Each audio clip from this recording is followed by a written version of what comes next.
Hello, STEM Nation. Jeff here, and welcome to episode number 60 of STEM on Fire, where we interview practicing professionals in the area of science, technology, engineering, and math to help guide students interested in STEM careers. If you like what you hear, please share it with a friend.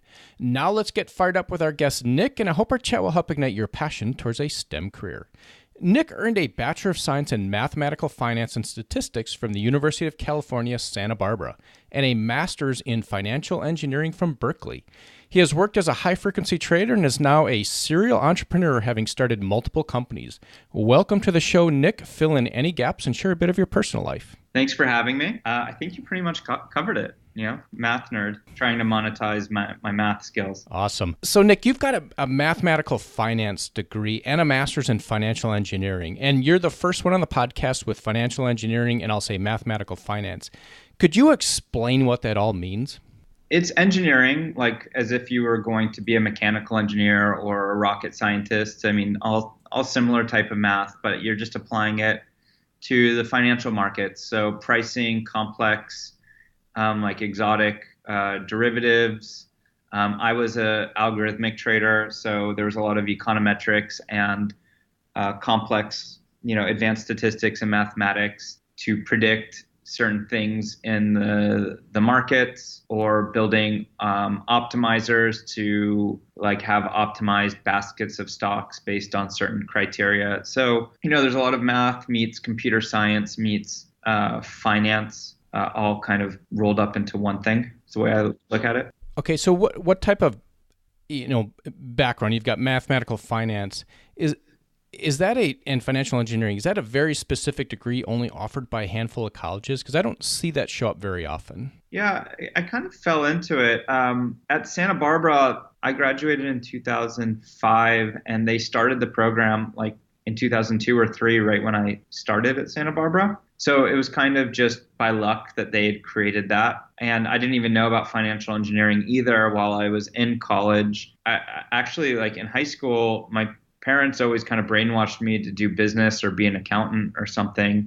And it was my high school math teacher that told me to study math and to keep it up, because I had done pretty well in some math competitions in high school. So I kind of took math just for the hell of it to get some easy A's. And before I knew it, I took all the classes I needed to graduate a year early. And then I figured that I'd get a master's in economics or something my 4th year. And then I figured, well, if I've already taken the GREs and done all that work, I might as well, maybe apply to some other schools. And I just kind of stumbled upon financial engineering through that research. So none of this was really planned. Neither was the high frequency trading that, in finance, there's so many different directions that you can go in that it's impossible, while you're in school, to know all the different job titles and roles. So I got pretty lucky kind of falling into the high frequency trading space, which I ended up having a pretty good knack for. So for the high frequency trading, do you look at where the trading occurs, I'll say New York, Chicago, some of the big financial areas.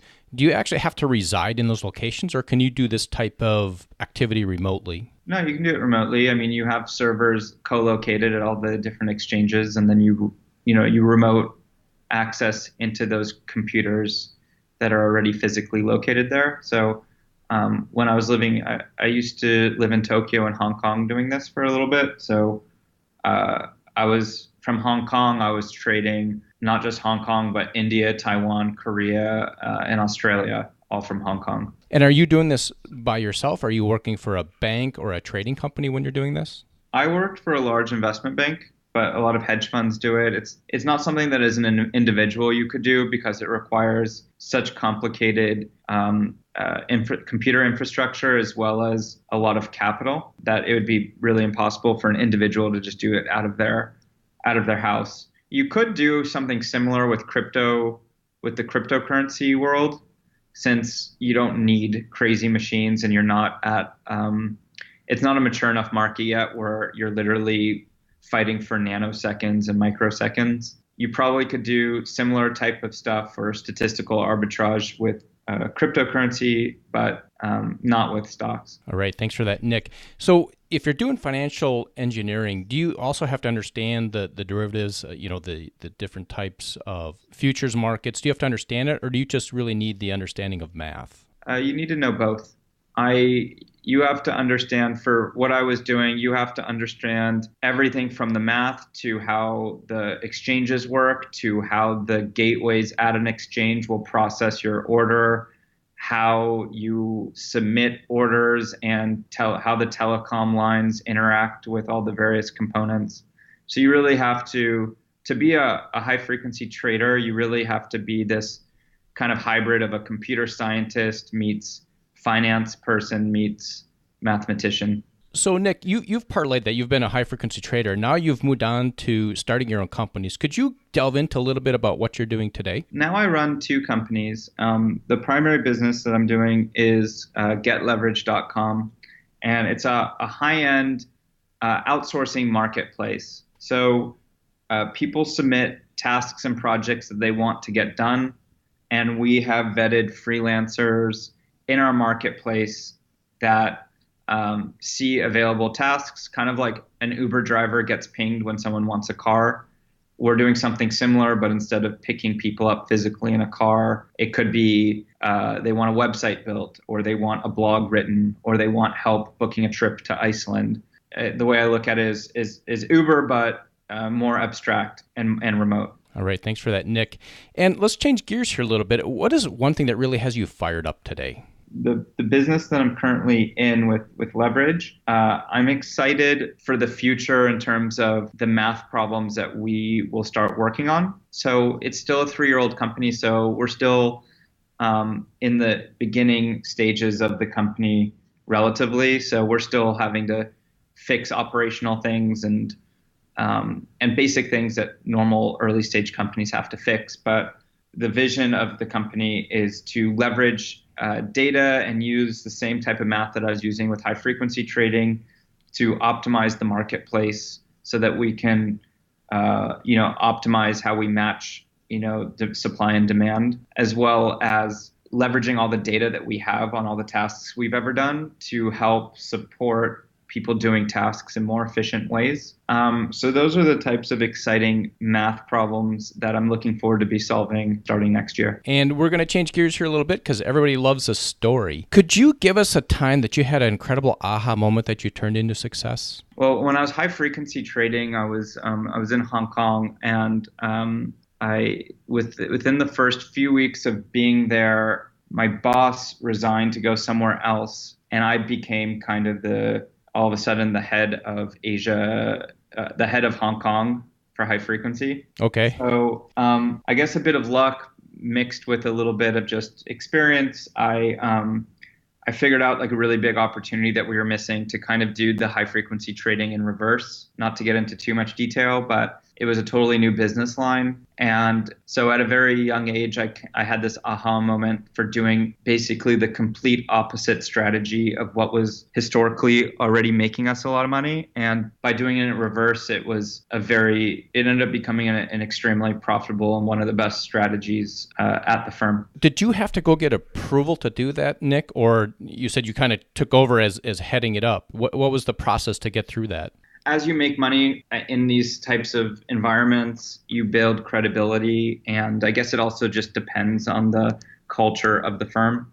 The culture was always to give people a lot of responsibility from the very beginning, more so than other places, which is something I think that listeners should be aware of when they're looking to get their first job, is kind of not just thinking about how much they can make or what their role is, that first year or 2 years, but, trying to think 5 years out, like where could they possibly be in that position versus at another firm.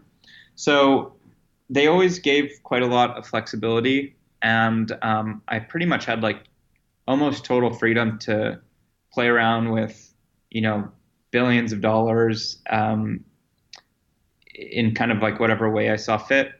They had ways of monitoring risk in the back end. So, if they saw that I was doing anything totally crazy, they wouldn't have allowed it. But, I would go, if anything was going to be like kind of a high risk type of trade, I would get approval for it. But the type of trading I was doing, it wasn't very high risk in general. I wasn't taking any overnight positions. I was trading just high volume taking fractions of a penny, trading like in and out of things using math and statistics. In the end, it was very, very little risk. I might have had like 10 down days in a year trading. Yeah, that's pretty impressive. And you said that you were actually trading kind of $1 billion portfolio with a B, correct? Yeah. Yeah, that's pretty cool. So STEM Nation, if this is interesting to you, I'm going to ask Nick, where would you go find information if you're interested in high frequency trading?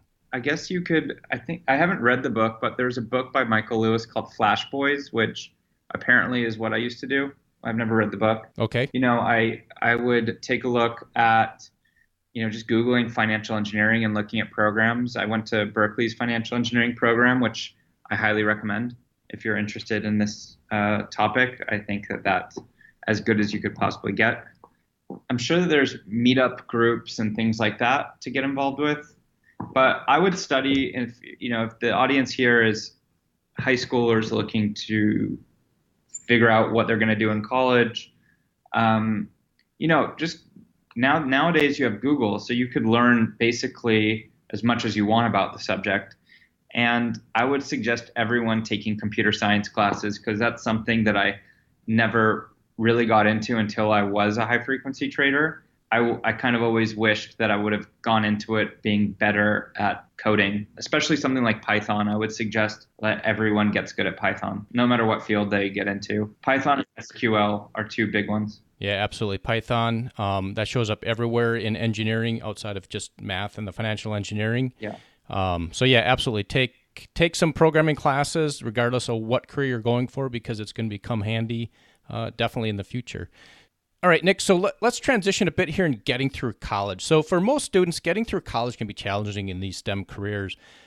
What's some advice that you'd give to some 18-year-olds as they're heading off to college? Any sort of study hacks or things that you learned going through college? There's two big hacks that I did with college. So first, before classes even started, I remember taking the course catalog of the school, and I just sat down for basically like 2 days solid and mapped out kind of the course that I would take, at least for the first couple years, in terms of general education requirements. If you could take some classes you could take that knock out 3 requirements in one class. So whenever I could do that, I would do that, because in general, I wasn't very interested in those. So I figured if I already have to go through something that I find painful, I might as well just really go for it and knock out as many as I can. I did always take summer school. I took AP classes and community college classes while I was in college, so I already went in with some credits. The biggest thing that I did was I was lucky in the sense that one of my best friends was kind of on a very similar level to me in terms of math. We got similar grades in math and economics and stuff. And we were close friends, so we became study partners. So we strategically signed up for as many classes as we possibly could together.